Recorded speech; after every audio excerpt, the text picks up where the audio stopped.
들으면 들을수록 풍요로워지는 책추남 TV. 오늘 멋진 책입니다. 현명한 투자자의 인문학이라는 책이고요. 저자 로버트 해그스트롬은 워렌 버핏 전문가입니다.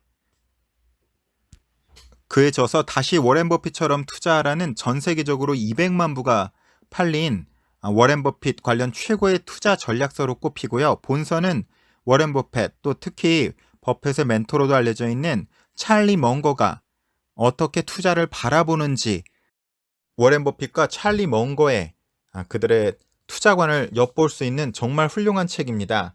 이런 투자 관련 인문학 책이 정말로 드문데 손꼽을 만한 책으로 함께 살펴보도록 하겠습니다. 특히 오늘은 전체를 아우르는 머릿말과, 그리고 첫 번째 찰리 멍거가 이야기하는 세상 사는 지혜의 한 분야로서의 주식 투자, 또 격자틀 정신 모형까지 첫째 서문부터 첫 번째 파트까지 함께 나눠보도록 하겠습니다. 자, 옴기니의 서문도 아주 전체를 잘 개관해주고 있기 때문에 함께 살펴봅니다. 저자가 밝히고 있듯이 이 책은 세계 최고의 투자자 워렌 버핏과 함께 버크셔 해서웨이를 이끌고 있는 찰리 멍거의 영향을 크게 받았다. 멍거와 버핏은 모두 독서광으로 유명한데, 멍거는 버크셔 해서웨이 주주총회에서 이렇게 말했다. 현명한 사람치고 항상 뭔가를 읽지 않는 사람은 단 한 명도 본 적이 없다. 버핏과 내가 다양한 분야의 책을 얼마나 많이 읽는지 알면 깜짝 놀랄 것이다. 멍거는 어느 모임에서 아인슈타인의 상대성 이론을 강의하기도 했다. 이런 멍거의 다학문적 독서 철학은 격자틀 정신 모형으로 알려져 있는데, 이 책은 멍거의 격자틀 정신 모형에서 영감을 받아 쓰여졌다. 격자틀은 여러분 그냥 가로와 세로가 아주 촘촘하게 이렇게 엮여 있는 모양이라고 생각을 하시면 되고요. 한마디로 다각도에서 하나를 바라볼 수 있는 다차원적 관점을 가진 정신 모형 정도로 이해하시면 될 것 같습니다. 책의 원제는 투자, 최후의 교양, 이렇게 되어 있는데요. 여기서 이제 교양이라는 거는 liberal art를 이제 교양이라고 번역을 하는데, 이 본뜻에 좀 교양이라는 단어가 적절하진 않은 것 같고요. 이 liberal art는 자유인의 학문을 뜻하는 라틴어에서 기원을 찾을 수 있다. 그리스 로마 시대 신분적으로 자유로운 시민들이 시민으로서의 역할을 적극적으로 수행하기 위해 알 필요가 있다고 여겨진 과목들로 구성되어 있는데, 중세에 이르러 삼학, 문법학, 수사학, 논리학과, 사과, 산술, 기하, 천문, 음악으로 정착되었다. 신분제 사회에서 신분적으로 자유로운 사람의 학문을 뜻하던 리버럴 아트는 계몽주의 시대로 넘어오자 정신적으로 자유로운 사람, 즉 비판적 지성인이 배워야 할 학문으로 의미가 바뀌었다. 결국 리버럴 아트는 자유로운 인간의 학문, 나아가 인간을 자유롭게 하는 학문이라 할 수 있는데, 그 저변에는 다양한 영역을 공부하여 여러 분야에 대한 식견과 이해력을 높일수록 관습이나 편견에 얽매이지 않고 자유롭게 사고할 수 있다는 생각이 깔려 있다. 현대의 리버럴 아트에는 인문학, 자연과학, 사회과학, 예술 등이 모두 포함되어야 할 것이다. 우리가 투자하는 목적도 경제적으로 자유로워지기 위해서, 나아가 자유로운 삶을 살기 위해서일 텐데, 그런 측면에서 리버럴 아트는 투자자의 학문이라 부를 수도 있겠다. 여러 지식 체계를 통섭적으로 읽고 배워서 깨달음을 얻을 때 더 성공한 투자가가 될 수 있다는 것이 이 책의 주제다. 주제는 중요하니까 다시 한번, 여러 지식 체계를 통섭적으로 읽고 배워서 깨달음을 얻을 때 더 성공한 투자가가 될 수 있다는 것이 이 책의 주제다. 본래 학문에는 경계가 없다. 저명한 생물학자 에드워드 윌슨이 통섭이라는 책에서 밝혔듯이, 지식의 계속적인 파편화와 그것으로 인한 철학의 혼란은 실제 세계의 반영이라기보다는 학자들이 만든 인공물일 뿐이다. 이 책에서 반복되어 나타나는 주제 중 하나가 진화인데, 다윈이 진화론을 완성하는 데 결정적인 역할을 한 책이 바로 경제학자 멜서스의 인구론이었다. 그렇게 탄생한 진화론은 이제 다시 경제학에 깊은 영향을 주어 진화 경제학을 탄생시켰고, 경제학뿐 아니라 심리학, 사회학을 비롯한 거의 모든 학문에 커다란 영향을 미치고 있다. 이처럼 학문은 서로 영향을 주고받으며 발전해 간다. 투자자들이 가장 중요하게 생각하는 경제학과 금융 분야 역시 다른 여러 학문들의 영향을 받으며 발전해 왔다. 고전 물리학은 가장 먼저 영향을 미친 학문으로, 물리학의 균형의 개념은 경제와 금융의 핵심 개념으로도 아직도 굳건히 자리 잡고 있다. 물리학 이외에도 생물학, 심리학, 복잡계 물리학의 영향을 크게 받았는데, 그 영향으로 진화경제학, 행동경제학, 행동재무학, 복잡계 경제학과 같은 세부 연구 분야들이 만들어졌다. 투자를 잘하기 위해 오직 투자 서적이나 경제 서적만 읽는 사람은 찰리 먼거의 비유처럼 망치만 가진 사람과 같다. 망치만 가진 사람에게는 모든 문제가 못으로 보인다. 하지만 투자는 결국 사람과 세상을 이해하는 일이다. 투자와 경영도 결국 사람이 하는 일이고 주식시장 역시 세상의 일부일 뿐이다. 사람과 세상을 이해하기 위해 여러 학문 분야를 공부한 사람이 오직 망치만 들고 세상을 바라보는 사람보다 더 풍부하고 깊이 있는 대답을 내놓으리라는 것은 쉽게 짐작할 수 있다. 가치 투자의 고전이라 할 수 있는 벤저민 그레이엄의 책을 읽어본 사람이라면 안전 마진이란 개념을 알 것이다. 안전 마진을 확보해야 한다는 얘기를 누구나 말한다. 하지만 왜 안전 마진을 확보해야 하는지 진지하게 고민해 본 사람이 얼마나 되는지 궁금하다. 그레이엄은 왜 안전 마진을 그토록 강조했을까? 안전 마진 뒤에 숨은 철학은 무엇일까? 그 밑바탕에는 사람과 세상에 대한 그레이엄의 뛰어난 통찰이 깔려 있다. 이 책은 물리학, 생물학, 사회학, 심리학, 철학, 문학, 수학을 비롯한 여러 학문을 다루고 있는데 곳곳에서 계속 나오는 주제 중에 하나는 인간의 인지적 편견과 그로 인한 잘못된 판단과 행동이다. 우리 인간은 본능적으로 손실을 회피하고 과신하고 프레이밍에 취약하고 심리 회개를 한다. 다시 말해 우리의 이성은 완벽하지 않고 우리 지식에는 한계가 있다는 것이다. 이 책에 계속 나오는 또 다른 주제 중에 하나는 복잡계다. 복잡계는 역동적으로 상호작용하는 수많은 요소 혹은 개체들로 구성된 시스템이라고 할 수 있는데 수많은 사람들이 주식을 사고 파는 주식시장이 바로 복잡계다. 이런 복잡가의 특성 중 하나가 비선형성이다. 선형적인 세상은 투입한 만큼 그에 비례하여 곧바로 산출물이 나온다. 하지만 비선형적인 세상은 투입과 산출이 그대로 비례하지 않는다. 이곳에서는 커다란 사태가 특별한 원인 없이 발생하기도 하고 커다란 사태를 일으킬 것 같았던 특정 사건이 흐지부지 끝나기도 한다. 수많은 구성 요소들, 이들 간의 복잡한 상호작용, 역동성과 비선형성으로 인해 복잡계의 미래를 예측하는 것은 불가능하다. 이처럼 우리 지식에는 한계가 있고 미래는 예측할 수 없다. 우리 인간과 세상의 본질이 이러하다면 우리는 어떻게 투자해야 하는가? 그 대답이 바로 그레이엄의 안전마진인 것이다. 우리 지식에는 한계가 있고 미래는 예측할 수 없기에 자신이 틀릴 수 있다는 사실을 겸손하게 받아들이고 미리 대비하는 것이 바로 안전마진이다. 나아가 자신이 생각했던 안전마진 자체가 틀릴 수 있기에 이 중에 대비책으로 우리는 분산 투자를 하는 것이다. 분산 투자는 안전마진 철학의 필연적인 결과인 것이다. 다양한 영역의 지식을 공부할 때 우리는 더 풍부하게 이해하고 다양한 관점에서 살펴볼 수 있다. 저자가 서문에서 밝히고 있듯이 이 책은 당장 써먹을 수 있는 투자 기법이나 투자 방법을 알려주는 책이 아니다. 이 책을 읽는다고 금방 투자 성과가 좋아지지도 않을 것이다. 이 책은 답을 알려주는 책이 아니라 생각할 거리를 주는 책이다. 시간을 내어 생각하고 여러 지식 분야에서 투자와의 유사성을 발견함으로써 풍부하고 다양한 관점에서 투자를 기술해 보도록 자극하는 책이다. 그럼으로써 성공하는 투자자로 나아가 성공하는 인생을 살 수 있도록 돕는 책이다. 즉각적인 보상을 바란다면 이 책은 도움이 되지 않을 것이다. 앞서 나온 용어로 말하자면 이 책을 읽고 얻을 수 있는 결과는 말 그대로 비선형적이다. 이 책은 독자들을 리버럴 아트의 넓은 세계로 안내하는 작은 디딤돌이다. 책을 읽고 나면 읽어야 할 책들이 엄청나게 많다는 걸 깨닫게 될 것이다. 독서의 아이러니 중 하나는 책을 많이 읽을수록 자신이 모르는 것이 더 많음을 깨닫게 된다는 것이다. 그런 측면에서 다양한 분야의 독서 행위 자체가 우리의 지식은 한계가 있음을 깨닫게 해주는 경험이기도 하다. 부디 이 책이 투자와 인생의 성공에 작지만 튼튼한 디딤돌이 될 수 있기를 희망한다. 자, 요지가 잘 정리되어 있고 로버트 헤그스트롬의 또 이야기입니다. 2000년에 나는 격자 모형이란 책을 썼다.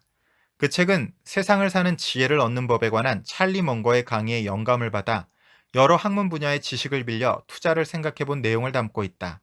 찰리는 버크셔 해서웨이의 부회장이자 아마도 세계 최고의 투자자라고 할 수 있는 워런 버핏의 투자 파트너다. 책의 전반적인 구성은 물리학, 생물학, 사회학, 심리학, 철학, 문학 분야의 정신 모형을 통해 각각의 분야가 세상을 어떻게 이해하고 있는지 알아볼 것이다. 먼저 한 가지 확실히 해두어야겠다. 이 책은 투자 기법을 알려주는 책이 아니다. 주식을 선정하는 법이나 포트폴리오를 관리하는 법에 관한 단계별 지침을 제공하지 않는다. 하지만 이 책을 읽고 나서 시간을 내어 책에 담긴 도전적인 생각들을 음미해 본다면 투자를 완전히 새로운 시각으로 보게 될 것이다. 또 주식시장과 경제가 작동하는 방식을 더 선명하게 이해할 수 있을 것이다. 이 새로운 시각과 이해는 겉보기에 관련 없어 보이는 여러 학문 분야들에 담긴 핵심 진리에서 이끌어낸 것으로 경제나 재무 분야 서적을 통해 얻을 수 있는 것과는 확연히 다를 것이다.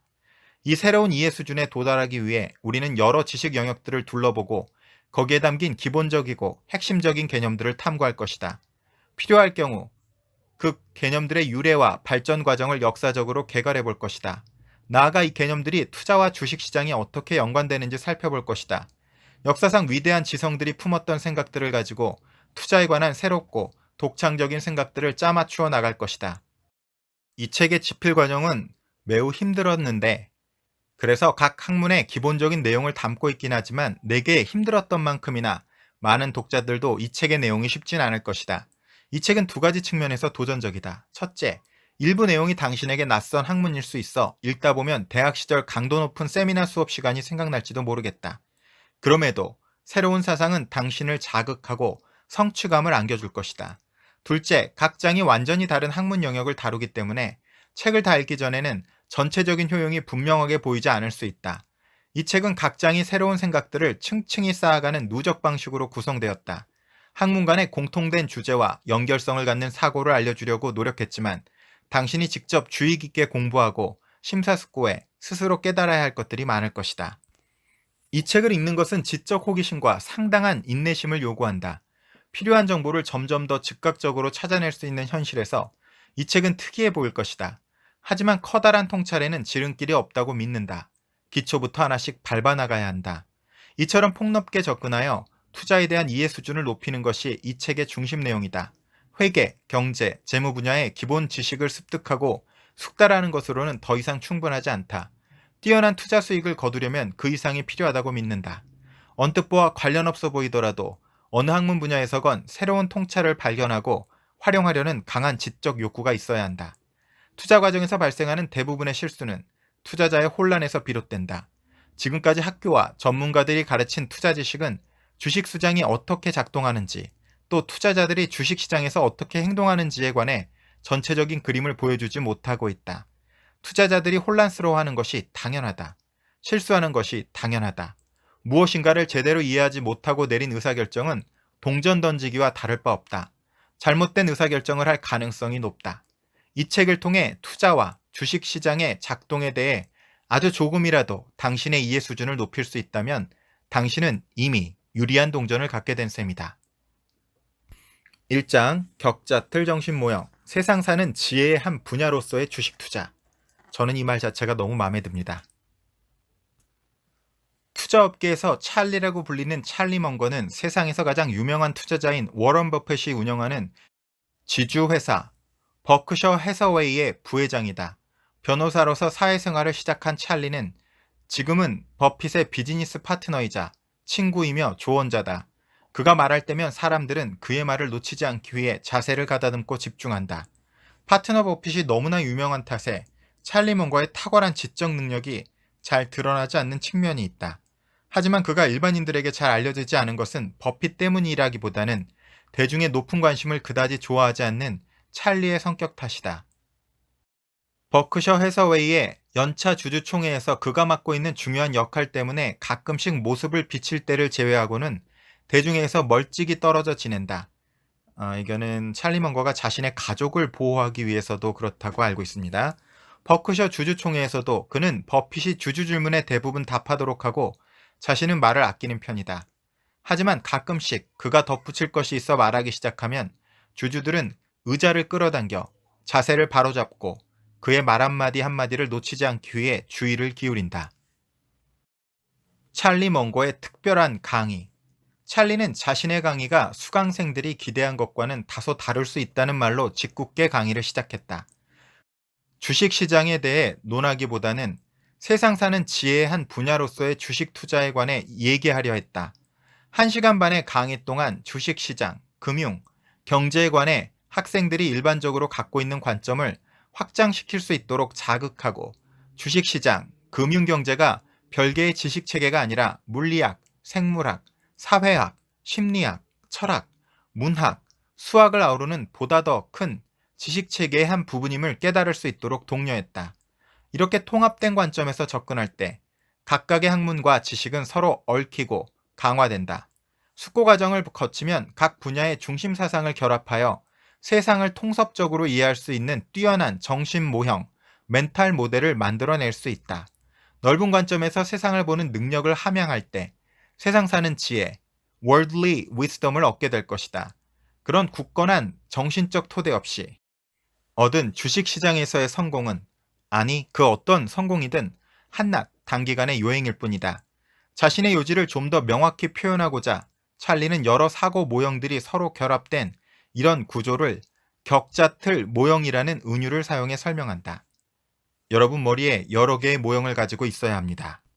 그런 다음 여러분이 직접 경험한 것들과 간접적으로 습득한 것들을 이 모형의 격자틀 위에 잘 배치해 두어야 합니다. 이 비유가 가진 시각적 이미지가 생생하기 때문에 격자틀은 찰리의 접근법을 간명하게 표현하는 투자 세계의 용어가 되었다. 찰리가 자주 반복해서 언급하는 주제가 바로 이것이다. 예를 들자면 버크셔 해서웨이 연차 주주총회에서 찰리는 버핏의 답변에 덧붙여 종종 그가 최근에 읽었던 책에 나온 구절을 인용하곤 한다. 그가 인용한 구절은 처음에는 언뜻 투자와 아무 관련이 없어 보이는데 이어지는 설명을 듣고 나면 금세 의미 있는 말이 된다. 그렇다고 버핏의 답변이 불완전하다는 것은 아니다. 그보다는 찰리가 버핏의 아이디어를 다른 분야에 있는 유사한 아이디어와 연결했을 때 사람들의 이해 수준이 높아지곤 한다는 것이다. 찰리는 다양한 학문과 주제에 많은 관심을 갖기 위해 애쓴다. 세상을 이해하는 제대로 된 격자 모형을 만들기 위해서는 여러 학문 분야의 정신 모형을 받아들여 통합해야 하며 그래야만 투자에서도 뛰어난 성과를 거둘 수 있다고 확고히 믿고 따른다. 여러 지식 체계에서 나온 아이디어들이 동일한 결론을 말할 때 올바른 투자 의사결정을 내릴 가능성이 훨씬 높을 것이다. 세상을 넓게 보고 이해할수록 보다 뛰어난 투자가가 될 수 있다는 것이 핵심이지만 그것이 전부는 아니다. 상호 관련성을 이해하려 애쓰다 보면 세상 사는 지혜도 얻게 될 것이다. 더 나은 투자가가 될 뿐 아니라 더 나은 리더, 더 나은 시민, 더 나은 부모, 배우자, 친구가 될 것이다. 어떻게 하면 세상 사는 지혜를 얻을 수 있을까? 간결하게 답해보자면 우선 다양한 분야의 지식에서 의미 있는 개념과 모형을 취하고 둘째, 그것들 사이에 존재하는 유사성을 찾아낼 수 있도록 끊임없이 학습해야 한다. 첫 번째 것은 스스로 공부하는 문제이고 두 번째 것은 다른 사람과 다르게 보고 생각하는 법을 배우는 문제다. 여러 학문 분야의 지식을 획득하는 것은 언뜻 쉽지 않아 보인다. 하지만 다행스럽게도 모든 분야의 전문가가 될 필요는 없다. 찰리가 빅 아이디어라고 부르는 핵심 원리만 배우고 잘 학습해서 언제든 써먹을 수 있도록 하면 되는 것이다. 이 책의 나머지 부분들은 이와 같은 스스로 학습의 첫걸음에 도움이 될 수 있는 내용들을 담고 있다. 이어지는 장들에서는 물리학, 생물학, 사회학, 심리학, 철학, 문학, 수학이라는 지식 분야를 살펴보고 각각의 학문들이 어떻게 서로 연결되어 격자틀 모양을 만들어가는지 생각해 볼 것이다. 물론 여러분이 지적인 탐구자라면 이 책에서 다룬 학문 분야 이외에도 다른 여러 지식 분야들을 더 학습할 수 있을 것이다. 이쯤에서 다음과 같은 반론이 제기될지도 모르겠다. 지난 수세기 동안 축적된 핵심 개념들을 우리에게 교육하는 것은 바로 대학 교육이 해야 하는 것이 아닌가요? 맞는 말이다. 많은 교육 관계자들이 통합학문에 기반한 폭넓은 커리큘럼이 잘 교육받은 인재를 배출하는 최상의, 아마도 유일한 방법이라고 열정적으로 얘기할 것이다. 원론적으로 이에 반대하는 사람은 아무도 없을 것이다. 하지만 오늘날의 현실은 폭넓은 지식보다는 전문화된 지식이 선호되고 있다. 그럴 만한 이유는 있다. 학생과 학부모들은 대학 교육에 상당한 돈을 쓰는데 이런 투자의 대가로 대학 졸업 후에 곧바로 좋은 직장을 얻을 수 있기를 희망한다. 대부분의 기업들이 업무에 곧바로 써먹을 수 있는 전문 지식을 갖춘 사람들을 뽑고 싶어 한다. 이런 현실적 압박을 받는 대부분의 학생들이 전문화된 전공 지식이 아니라 폭넓은 통합학문 교육을 원하기란 쉽지 않다. 충분히 이해할 수는 있지만 그럼에도 난 우리가 뭔가 잘못하고 있다고 생각한다. 미국의 역사 초기에 바람직한 교육이란 어떤 것인지에 관해 훌륭한 모형을 제시한 사람이 있었다. 아쉽게도 우리는 그의 제안에 충분히 관심을 기울이지 못했다. 벤저민 프랭클린의 획기적인 제안. 1749년 여름 펜실베니아 가제트 구족자들은 신문 발행인인 벤저민 프랭클린이 쓴 팜플렛을 신문과 함께 받아볼 수 있었다. 팜플렛의 제목은 펜실베니아 청년 교육에 관한 제언이었는데 펜실베니아 주에 대학이 없는 것을 안타깝게 여겨 대학 설립에 관한 그의 생각을 제시한 것이었다. 커네티컷과 매사추세츠의 젊은이들은 이미 예일과 하버드에 다니고 있었고 버지니아 청년들에게는 윌리엄 메리 칼리지가, 뉴저지에는 나중에 프린스턴으로 불리게 되는 뉴저지 칼리지가 있었다. 하지만 당시 영국 식민지 미국에서 가장 크고 부유한 도시로 미국의 안테네로 불리던 미국 문명의 중심지 펜실베니아 주의 필라델피아에는 상급 교육기관이 하나도 없었다. 프랭클린은 이 문제를 해결하기 위해 필라델피아 대중학교를 설립하자고 제안했다. 프랭클린의 제안은 당시에 굉장히 독특해 보였다. 하버드, 예일, 프린스턴, 윌리엄 메리 등은 모두 성직자를 양성하기 위한 교육기관이었다.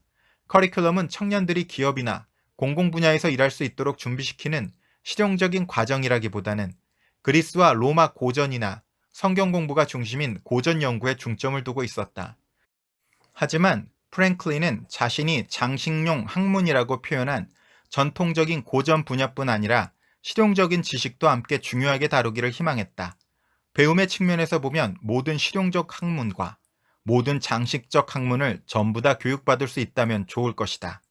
하지만 예술은 길고 인생은 짧다. 그래서 청년들은 그들이 장래에 희망하는 몇 가지 전문 직업과 관련하여 가장 유용하고 가장 장식적일 만한 것들을 배워야 한다. 프랭클린의 대중학교는 현재 펜실베니아 대학이 되었다. 이 대학의 인문과학대 학장이었던 리처드 비맨 박사는 프랭클린의 업적에 대해 다음과 같이 말한다.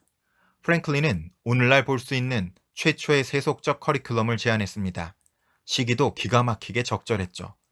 18세기 수학과 과학 분야의 새로운 발견으로 세계 곳곳에서 지식은 폭발적으로 축적되어 있었고 그리스와 로마 고전, 성경 공부로 구성된 전통 커리큘럼으로는 새로운 지식을 더 이상 설명하기 힘들었다.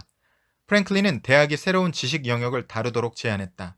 한 발도 나아가 학생들이 졸업 후 진출하게 될 기업과 공공 분야에서 성공적으로 일하는 데 필요한 기량을 갖출 수 있는 곳이 되기를 바랐다. 일단 학생들이 당시 필요하다고 여겼던 작문, 제도, 연산을 포함한 이런 기본적인 기량을 숙달하고 나면 더 집중해서 지식을 습득할 수 있을 것이라 생각했다. 거의 모든 유용한 지식은 역사를 읽는 과정에서 배울 수 있을 것이라고 프랭클린은 쓰고 있다. 하지만 프랭클린에게는 역사는 우리가 일반적으로 역사학이라고 일컫는 것 이상을 의미했다. 그에게 역사란 의미 있고 가치 있는 모든 것을 아우르는 개념이었다. 역사를 배운다는 것은 철학, 논리학, 수학, 종교, 정치, 법, 화학, 생물학, 보건, 농업, 물리학, 외국어를 공부하는 것을 의미했다. 그처럼 많은 분야를 공부해야 하는 부담이 정말 필요한 것인지 의문스러워하는 사람들에게 프랭클린은 배움은 힘든 짐이 아니라 선물이라고 응수했다. 세상의 역사를 읽게 되면 당신은 인간사에 관한 다양한 분야에 서로 연관된 지식을 발견하게 될 것이라고 말했다. 벤저민 프랭클린은 인문, 사회, 자연과학을 아우르는 통합 학문 교육, 리버럴 아츠 에듀케이션의 창시자였다고 비맨 박사는 말한다. 프랭클린은 사람들이 자기 개발을 하고 생각하는 습관을 함양하도록 애쓴 것입니다. 필라델피아 대학은 평생 학습을 위한 공간이었죠. 물론 프랭클린 그 자신이 완벽한 역할 모델이었습니다. 그는 항상 열린 마음을 유지했고 지적 욕망이 가득한 사람이었습니다. 교육자로서 그는 나의 영웅입니다. 비맨 박사의 설명은 계속된다. 교육자로서 벤저민 프랭클린의 성공은 세 가지 핵심 원칙에 기반을 두고 있습니다. 먼저 학생은 반드시 읽기, 쓰기, 연산, 신체 단련, 대중연설과 같은 기본적 자질을 갖추어야 합니다. 그러고 나서 다양한 지식체계를 공부한 다음 마지막으로 그 다양한 지식체계들 사이에 존재하는 연관성을 찾아내도록 생각하는 습관을 함양하는 가르침을 받아야 합니다. 프랭클린의 제안 이후 250년 동안 미국의 교육자들은 청년들을 가르치기 위한 최선의 방법이 무엇인지를 놓고 계속 논쟁을 벌여왔다. 대학들도 최고의 학생들을 선발하기 위해 계속해서 교과과정을 수정해왔다. 현재의 교육체계에 대해 여러 가지 비판이 있어왔고 그 비판들 중 상당 부분이 타당해 보인다. 하지만 여러 결점들에도 불구하고 현재의 교육체계는 프랭클린의 핵심 원칙 중 처음 두 가지, 기본적 자질 함양과 지식을 생산하는 역할은 상당히 잘 수행하고 있다. 결여된 부분은 다양한 지식체계들을 서로 연결시키려고 노력하는 사고 습관 함양이라는 세 번째 원칙이다. 우리는 이런 상황을 변화시킬 수 있다. 비록 우리가 받는 정규 교육은 이에 미치지 못하지만 우리는 여러 분야의 사상들 사이에 존재하는 연관성을, 다시 말해 세상을 보다 깊이 이해할 수 있도록 해주는 관련성을 스스로 찾아볼 수 있다. 비맨 교수의 훌륭한 설명 덕분에 프랭클린의 생각하는 습관을 함양하는 것이 찰리 먼거의 세상 사는 지혜를 얻는 핵심임을 쉽게 알 수 있다. 하지만 아는 것과 행동하는 것은 전혀 다른 문제다. 많은 사람들에게 이것은 쉽지 않은 일이다. 수년 동안 노력하여 하나의 전문 분야를 익히고 나서 우리는 또 다른 분야를 찾아 공부해야 한다. 우리는 각자 배운 전문 분야의 좁은 울타리에 갇혀선 안 된다. 울타리를 뛰어넘어 세상을 보는 또 다른 관점을 찾아 나서야 한다.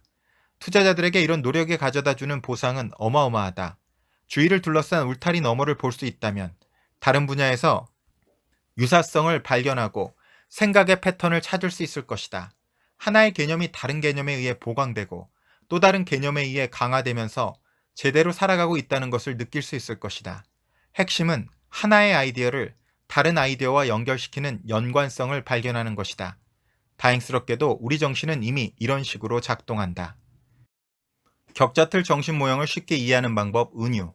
격자틀 정신 모형을 구축하고 활용한다는 생각은 매우 혁신적이지만 많은 사람들에게는 끔찍할 정도로 굉장한 부담이 될 수도 있다. 다행스럽게도 격자틀 정신 모형을 구축하는 과정에 대해 이야기하기 쉬운 로드맵이 있다.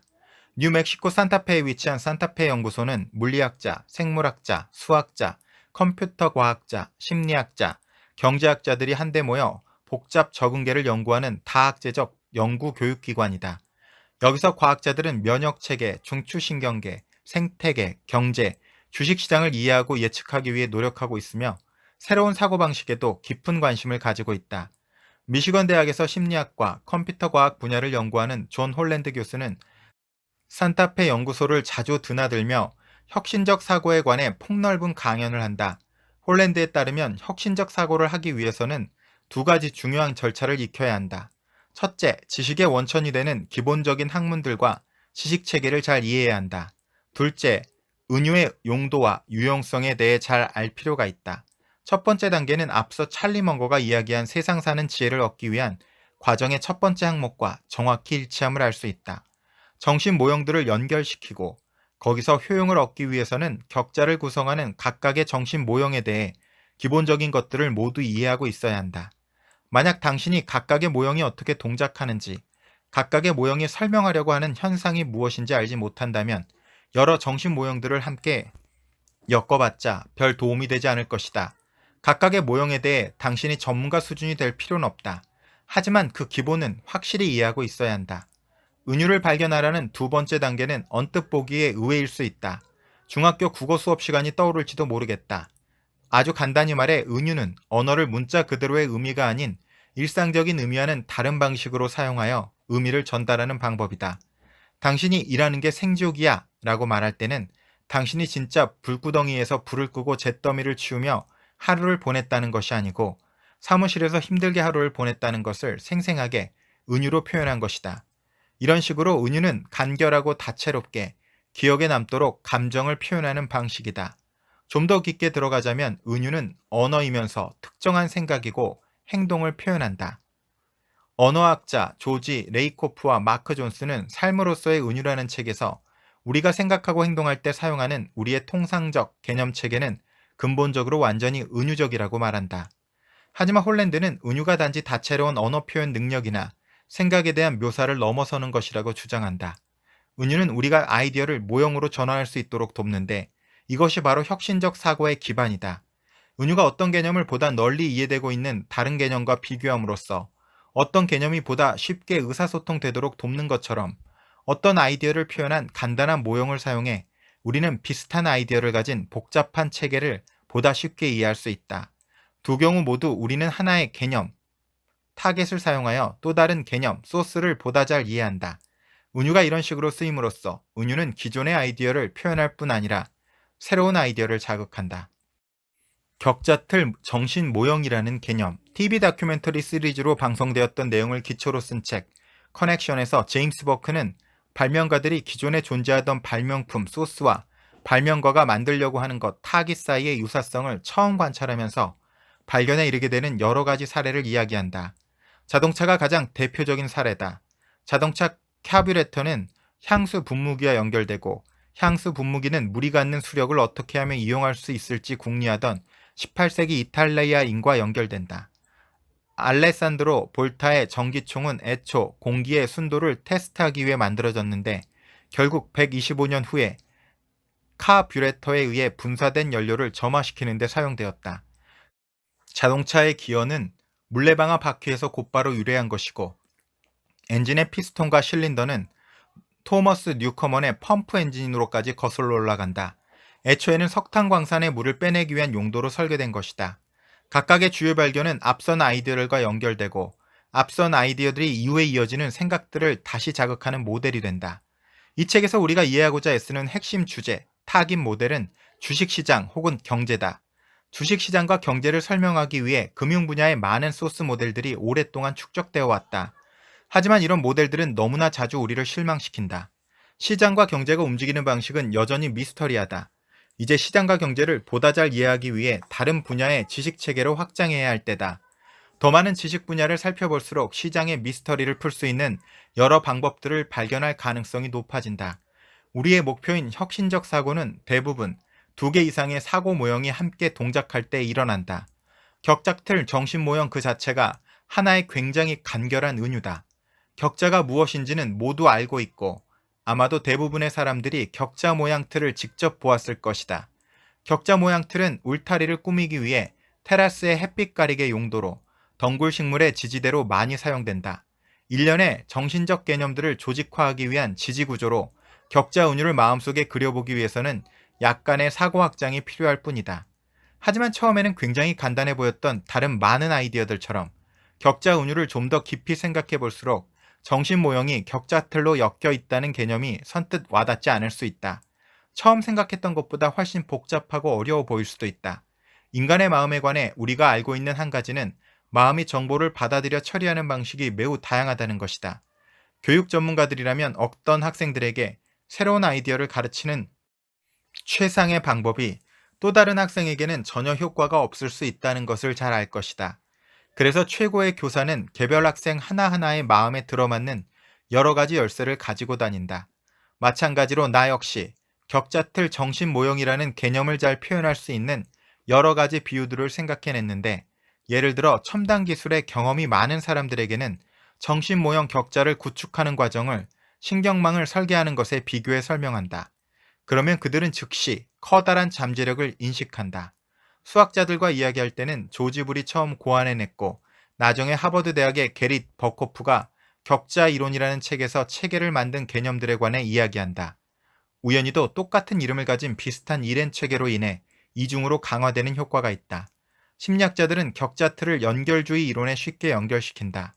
교육 전문가들은 격자를 패턴을 찾고 발견하는 두뇌의 능력과 연결짓는다. 인문학적 소양이 있는 사람들에게는 우리의 이해 범위를 확장하기 위한 도구로 은유의 가치에 관해 이야기한다. 다른 많은 일반인들은 교차 지점에 조그만 전구가 달린 조그만 진짜 격자틀 조각을 묘사해 줄 때 가장 잘 이해하는 것 같다.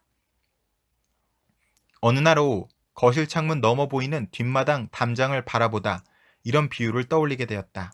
담장 위에는 전체적으로 격자 모양의 장식이 되어 있었는데 담장을 받치는 기둥으로 인해 담장이 여러 구획으로 나누어져 있었고 이에 맞춰 격자 장식들 역시 여러 구획으로 나뉘어 있었다.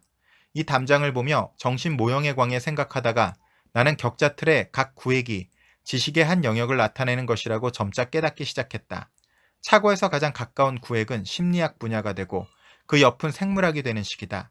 각각의 구획 내에서 격자 틀을 구성하는 막대가 교차하는 지점으로 나의 시선이 옮겨갔다. 우리 두뇌는 하나의 비유에서 또 다른 비유로 건너뛰는 놀라운 능력을 가지고 있는데 이런 능력 덕분에 나는 갑자기 문 밖에 있는 크리스마스 장식을 생각해내게 되었고 각각의 교차점에 조그만 꼬마 전구가 빛나는 모습을 마음의 눈으로 그려볼 수 있었다. 내가 어떤 시장의 트렌드를 읽어내려고 애쓰는 상황, 아니면 어떤 투자 의사결정을 내리려고 애쓰는 상황에서 가지는 불확실성을 격자 틀이 배열한다고 가정해보자. 생물학의 관점에서 문제를 볼 때 몇 개의 전구가 반짝이는 것을 볼 수 있을지 모른다. 심리학으로 자리를 옮기면 몇 개의 다른 전구들에 불이 켜질 수 있다. 내가 다른 자리로 계속 옮겨가며 전구에 불이 들어오는 모습을 본다면 처음에 막연했던 생각들이 확인되고 들어맞는 것을 보며 꽤 합리적인 신뢰감을 갖고 계속 진행할 수 있을 것이다. 반면에 내가 그 문제를 숙고하는 동안 불이 켜지는 전구를 전혀 보지 못한다면 나는 뭔가 잘못되었다는 신호로 받아들이고 그 자리에 멈춰 다시 생각해 볼 것이다. 이것이 격자틀 정신 모형의 힘이며, 격자틀 모형은 주식 선택과 같은 제한된 문제를 넘어 폭넓게 확장될 수 있다. 새로운 사업, 새로운 트렌드, 신흥시장, 돈의 흐름, 국제적인 변화, 일반적인 경제 상황, 시장에서 사람들의 행동 등을 비롯해 시장을 움직이는 모든 힘들을 이해할 수 있도록 도울 수 있다. 주식 투자는 세상 사는 지혜의 한 부분. 찰스는 스탠포드 로스쿨에서 그의 격자 모형 개념을 좀 더 자세히 강연하게 되었다. 진정한 학습과 오랫동안 지속되는 성공은 먼저 격자틀 정신 모형을 만들고 여러 학문 분야에 걸쳐 연관성을 탐구하고 학습하려 애쓰는 사람에게 찾아온다는 것이 강의의 기본 주제였다. 여기에 만약 지금까지 특정 분야의 전문가가 되는 교육만 받았다면 조금은 힘이 들 수도 있다는 경고가 더해졌다. 그러나 일단 이러한 모형들을 마음에 확고히 정립한다면 어떤 상황을 만나더라도 잘 헤쳐나갈 수 있는 지적 무기를 갖춘 셈이라고 했다. 여러분은 손을 뻗어 전체적인 문제를 더 잘 해결할 수 있는 모형을 잡을 수 있습니다. 여러분이 할 일이라고는 모형을 제대로 알고 올바른 사고 습관을 개발하는 것뿐입니다. 아마도 벤저민 프랭클린 역시 그렇게 얘기할 것이다. 나는 적극적으로 정신 모형들을 결합하여 무언가를 발견하려고 노력하는 사람들에게 놀라운 보상이 주어질 것이라 믿는다. 찰리가 특별히 거대한 힘이라고 부르는 그 힘이 그런 일을 이루어줄 것이다. 이것은 하나에 하나를 더하는 것 그 이상이다. 이것은 임계질량의 폭발적인 힘이며 언어의 마술사 찰리가 합주효과라고 부르는 것이다. 자, 이 합주효과란 1991년부터 미국에서 매년 열리는 얼터너티브 락, 헤비메탈, 펑크, 록, 힙합, 댄스, 코미디 공연 등이 펼쳐지는 음악 축제를 의미한다. 여러 성격의 가수들과 공연들이 한데 섞이는데 개별로 떨어져 있을 때보다 함께 융합할 때 그 영향력이 훨씬 커진다는 의미다. 이게 바로 합주효과죠. 재무와 투자를 보다 큰 통합된 전체의 한 부분, 커다란 지식체계의 일부분으로 보는 능력을 개발하는 것. 이것이 이 책에서 얘기하는 투자 철학의 핵심이다. 제대로 한다면 합주효과를 일으킬 것이다. 장기적인 투자 성공을 가져오는 최선의 방법이라고 믿는다. 찰리가 한 말로 지금까지 주제를 마무리하자 스탠퍼드 대학 학생들이 이 모형을 찾아내는 과정에 관해 질문하자 찰리는 다음과 같이 답했다. 세상 사는 지혜는 너무도 간단합니다. 세상에는 지식 분야가 그렇게 많지 않습니다. 진정으로 위대한 아이디어도 몇 개 되지 않습니다. 그것들을 알아내는 일은 너무도 재미있습니다. 더 좋은 것은 그런 재미가 결코 끝나지 않는다는 것입니다. 더구나 그러는 동안 큰 돈을 벌 수도 있습니다. 제가 지금까지 살아온 인생이 증명하고 있습니다. 제가 여러분들에게 얘기한 것들은 그렇게 하기 힘든 일이 아닙니다. 반면에 주어지는 보상은 엄청납니다. 그것은 여러분이 사업에 성공하도록 도울 것이고 법적인 문제도 도울 것이며 인생을 살아가는 데도 도움이 될 것이고 사랑을 얻는 데도 도움을 줄 것입니다. 당신이 다른 사람을 더 잘 대할 수 있도록 만들고 당신이 스스로를 더 잘 대할 수 있도록 만들 것입니다. 그리고 인생을 더 흥미롭게 만들 것입니다. 예, 제가 책추남에서 여러분 투자 코칭도 함께 진행을 하고 있죠. 실전 투자 독서 클럽도 있고 또 머니 북살롱도 있는데 역시 추구하는 바가 같습니다. 이렇게 통합적인 관점에서 여러 각도에서 하나의 것들을 관찰하게 됐을 때 그것이 우리에게 세상 사는 지혜를 줄 수 있다고 믿으며 정말로 마음 공부를 하기 위한 탁월한 수단이 투자가 될 수 있다라고 생각하고 그렇게 함께 여러분께 나누고 있는 그 맥락과 정확하게 같은 맥락이라고 보시면 될 것 같습니다. 자, 그래서 1장은 이렇게 격자틀 정신 모형에 대해서 설명을 하고 두 번째가 이제 물리학, 경제학과 주식시장을 장악한 뉴턴의 이론, 세 번째가 생물학, 진화와 자연선택, 진화와 주식시장의 선택에 관해, 네 번째 사회학, 투자자와 주식시장 사이의 수수께끼 같은 관계, 다섯 번째 심리학, 투자자를 움직이게 만드는 것들, 여섯 번째 철학, 비판적이고 유연한 사고를 지닌 투자가가 되는 길, 일곱 번째 문학, 상상 속 경험으로부터 투자가가 배우는 것. 8번째 수학, 시장의 불확실성을 줄여주는 도구. 9번째 의사결정, 다양한 학문이 의사결정에 미치는 영향. 이렇게 다양한 그 관점에서 투자를 바라볼 수 있도록 잘 구성된 책입니다. 여러분, 쉽지는 않은 책이긴 할 수 있지만 한번 읽어볼 만한 가치가 충분히 있는 책으로 추천드립니다. 책추남은 꿈을 꿉니다. 나비스쿨의 꿈을 꿉니다. 애벌레가 나비로 날아오르듯 그렇게 나답게 자유롭게 충만하게 살아가기 위한 실력을 기르기 위해서 천 하늘의 마음 공부, 지 땅의 돈 공부, 인 사랑 공부를 통합적으로 익힐 수 있는 그러한 지혜와 실력을 기를 수 있는 통합적인 교육 플랫폼을 꿈꿔봅니다. 아직 대한민국 땅에는 그러한 학교가 없기에, 그리고 혼자 꾸면 꿈이지만 함께 꾸면 현실이기에 여러분을 이 책추남 나비스쿨의 꿈에 초대드려 봅니다. 가장 쉽게 참여하시는 방법은 책추남에서 추천드리는 책 소장하시고 반복적으로 듣고 읽고 쓰고 토론하셔서 여러분 안에 잠재의식으로 그 변화의 씨앗을 심으시면 언젠간 그 작은 씨앗이 거대한 나무로 자라듯이, 또 작은 나비의 날갯짓이 거대한 태풍을 일으키듯 책추남에서 추천드리는 책의 지혜들이 정말 도움이 되셨으면 좋아요, 구독하기, 알람 설정하셔서 정말 도움이 될 주변 분들 3분에게만 공유해 주세요. 그럼 그 3분이 다음 3분에게, 다음 3분에게 그렇게 공유해 나갈 때 더 많은 애벌레들이 더 많은 나비로 날아올라 이 세상이 아름다운 꽃들로 만발하는 그런 책추남 나비스쿨의 비전에 여러분을 초대드려 봅니다. 들으면 들을수록 운이 좋아지고 나누면 나눌수록 행복해지는 책추남 TV. 오늘도 애벌레에서 나비로 날아오르는 여러분의 날갯짓이 그 누군가에게는 행운의 나비 효과가 되는 행복한 하루 되시기 바랍니다. 감사합니다.